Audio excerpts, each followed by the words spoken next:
Lines in the building.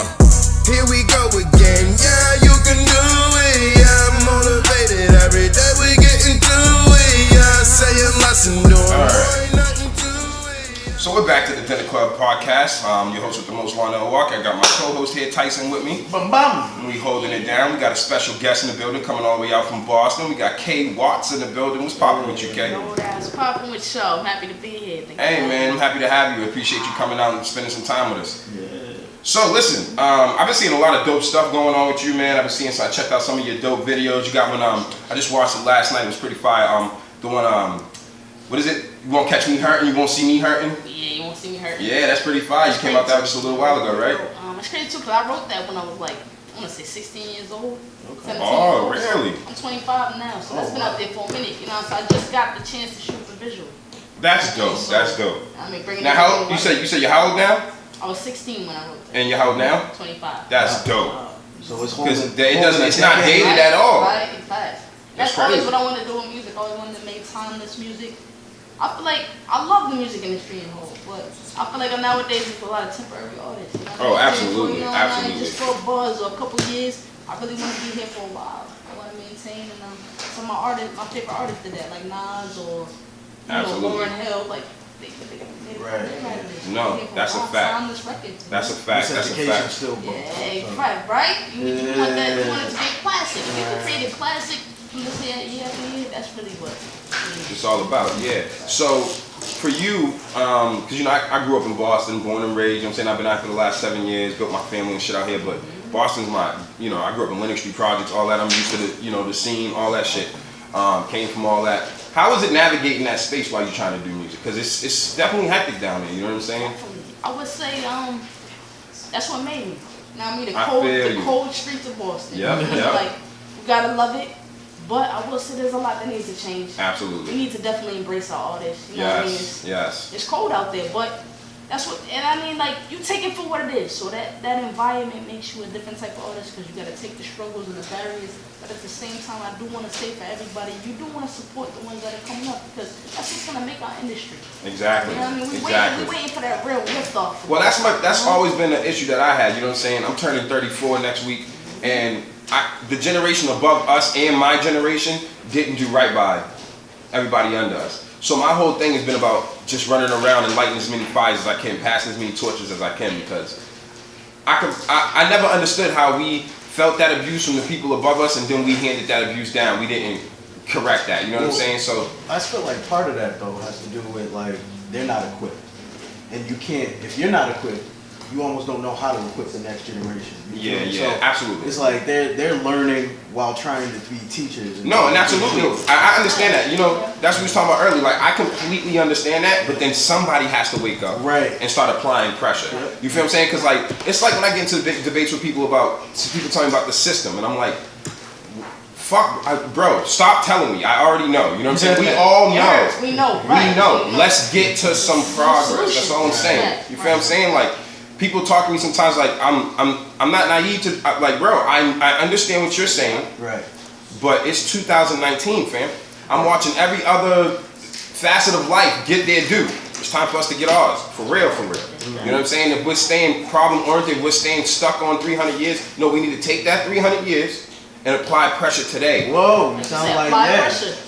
Oh yeah, nah. Apply pressure. You ready? You gotta apply that pressure. You know what I'm saying? So, so that's another thing. You know, growing up in the city, I'm sure, especially your demographic, especially being, just say that 16 to 25. It's been crazy because like you watch the city change completely, neighborhoods change completely. Like I was far removed, so when I go down there and I go down to deli and I see a Tasty Burger, I'm like, what? Huh? You know what I'm saying? It's crazy. It's crazy. So like, how's that rocking? You know what I'm saying? Like, how's that? That's crazy because it's like you go down certain places, you're driving around, like everything looks different.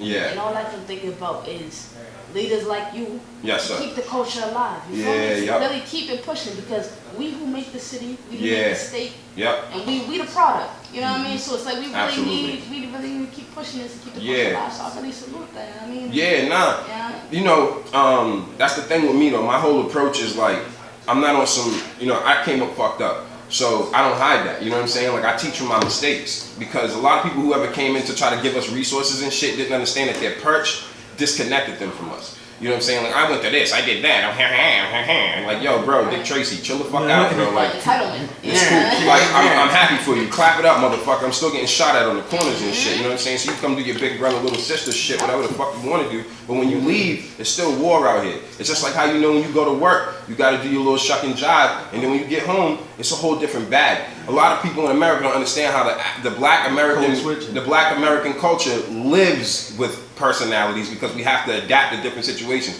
You can't just walk around with your blackness on 10.0 everywhere. It felt like you're living two different lifestyles. You got to you are. You got to code put different switches on. Yeah, you know what I'm saying? So that's all it is. So you know, to understand that and understand how we navigate that space, especially in a city like Boston, where personally, Boston has its issues.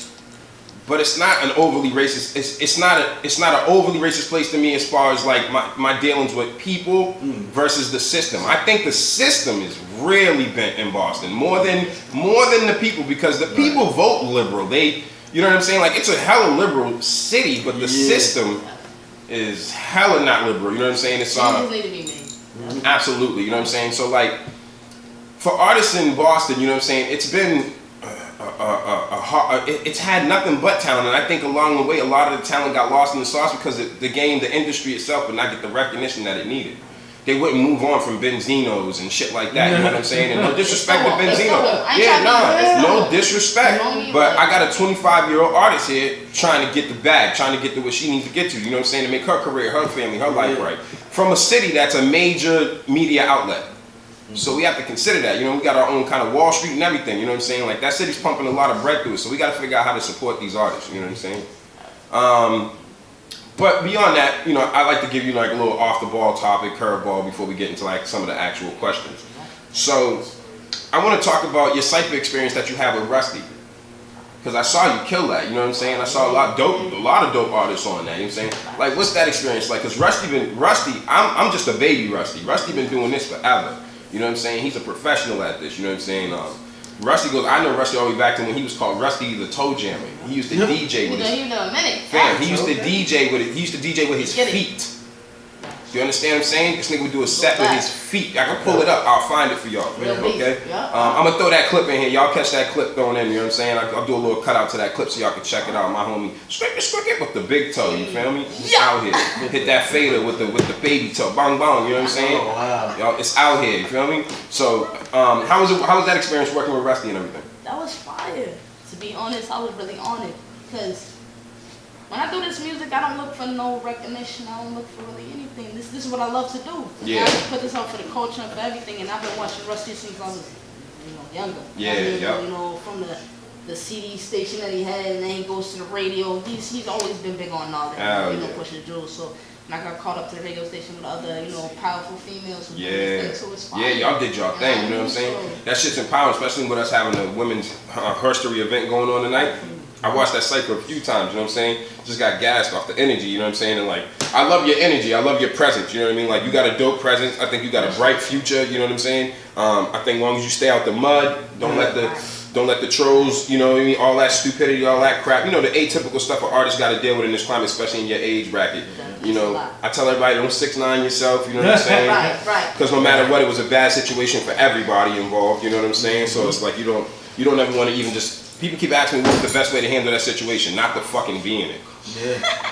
That's a real answer too. You know what I'm saying? Like, nah. And it's crazy because a lot of artists I feel get caught up in just trying to chase fame or hype. Well, this really clout thoughts.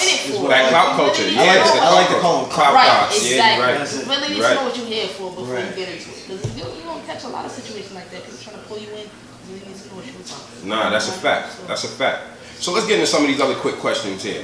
I want to talk about your ultimate goals with music. Like, what's your ultimate goal? Like, what is that moment when you make it in the game? Like, what is a moment that can happen to you while you're on your ascension that you're like, damn, I just reached that next level. I'm there.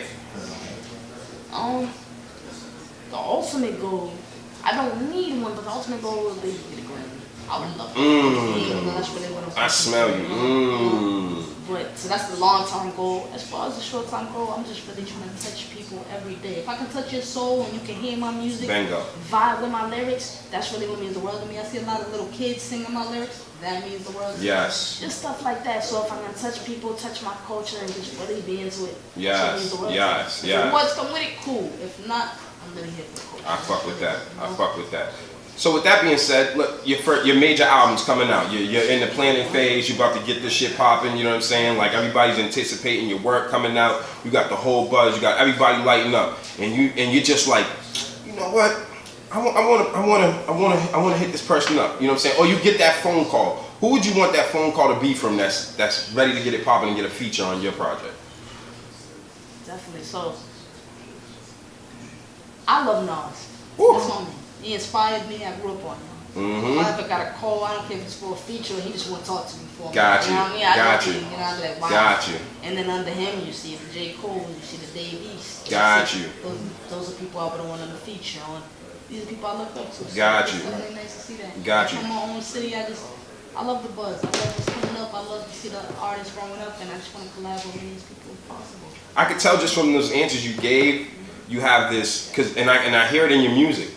I can hear that edge from where we're from, but that knowledge to get away from what we're dealing with. You know what I'm saying? So it is a balance. I like that. You know what I'm saying? That's what I liked about the track I checked out. You know what I'm saying? I checked out actually a couple of tracks, but that video in particular was like, okay, Hey, I appreciate it. I was like, what's going on out here?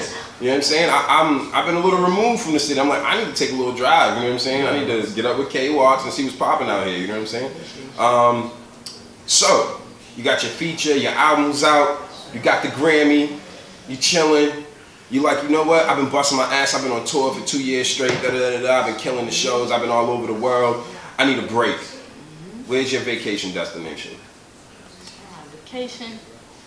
I would love to take a vacation in DR, but besides that, I want to really go into who supports me. And randomly, when you're putting your music out there, you don't really know who's really listening.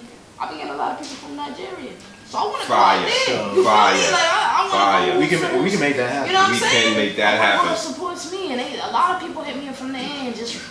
They're like, yo, we want you to come in. That would be my first trip, because I want to know if rock with you, rocks with me. You know what I'm saying? Well, with that being said, that's fire. That'd be dope. I can tell you from my experience, we're sold an image here, and it's always of other countries that ain't what it is, and you can make a beautiful life in Africa. Right? The more I keep watching, the more I keep watching the news, I'm like, I can make a beautiful life in Africa. They got you thinking, because it's like, Like, this shit about to pop off. I ain't fighting this war. I keep telling, message. I keep telling black people, sit this one out, just chill, you know what I'm saying? Like, let this shit, you know what I mean? Like, you know like how this country had mad shit it didn't take care of it, and everybody's going crazy. Like, this is the part where we sit it out and just watch that karma handle itself while these people go crazy for a little bit, because at the end of the day, it's all going to coalesce. We had 2 world wars, a civil war, so this shit's going to bypass eventually, and if it doesn't, then, we fucked up anyway, so. Thank you for watching the Dinner Club Podcast. If you want to stay up to date with our new content and episodes, please like, subscribe, share, and don't forget to hit that bell for notifications.